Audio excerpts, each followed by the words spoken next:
शादी कितनी चीजों का नाम है? 6। कितने फर्ज? 2 फर्ज, वाजिब 1 वाजिब, 3 सुन्नत है।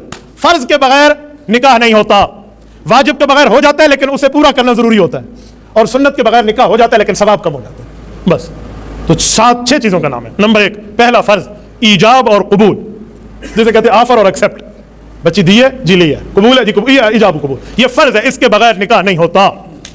दूसरा फर्ज कम अज कम 2 मुसलमान गवाह हों। ऐलान हो ना, हदीस में है आलिनुन निकाह वजअलूहा फिल मसाजिद, फरमाया निकाह का ऐलान करो और मस्जिद में करो। देखो ऐलान भी है, ये स्पीकर ऐलान ही है, और मस्जिद में है, ये दोनों शर्तें उसमें पूरी हैं जो रसूलुल्लाह सल्लल्लाहु अलैहि वसल्लम ने फरमाया मुबारकबाद के मुस्तहिक है ऐसे निकाह जो रसूलुल्लाह की मंशा के मुताबिक होते हैं। इजाब कबूल और कम अज कम 2 मुसलमान गवाह, ये शादी के फर्ज है, इसके बगैर निकाह नहीं होता। शादी में एक ही वाजिब है, निकाह में एक ही वाजिब है, और वो है हक के महर। हक महर ये तय करना वाजिब है। मैं कम अज कम भी बता चुका हूँ, ज्यादा बता चुका हूँ। कम अज कम ये 10 दिरहम के हिसाब से अगर आप देखें, मदीना मुनव्वरा वाले 10 दिरहम आज के दौर में 5000 से ऊपर है, ज्यादा से ज्यादा आप जितना भी रखें। कुछ लोग महर फातिमी रखते हैं, हजरत फातिमा ज़हरा रज़ियल्लाहु ताला अन्हा का हक महर बहुत मुबारक है, अल्लाह ने वसअत दी हो तो ये भी रख सकते हैं। हजरत फातिमा का हक महर कितना है? इसकी मिकदार 132 तोला चांदी है, 132 तोला चांदी।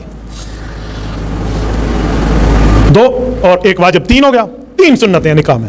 पहली सुन्नत खुतबा निकाह है, ये जो हम खुतबा पढ़ते हैं, आयात अहदीस और दुआ।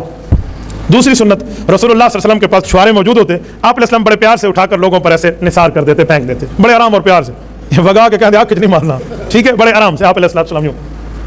नंबर 3 दावत वलीमा, ये 3 सुन्नत है। छठी चीज के बाद 7वीं चीज शादी में नहीं है। आप मुझे ईमान से बताओ हमारे यहाँ शादियां क्या है? अगर कोई रह जाए ना, भूल के कोई रिश्तेदार रह भी जाए जिस बेचारे को न बुला सके, भाई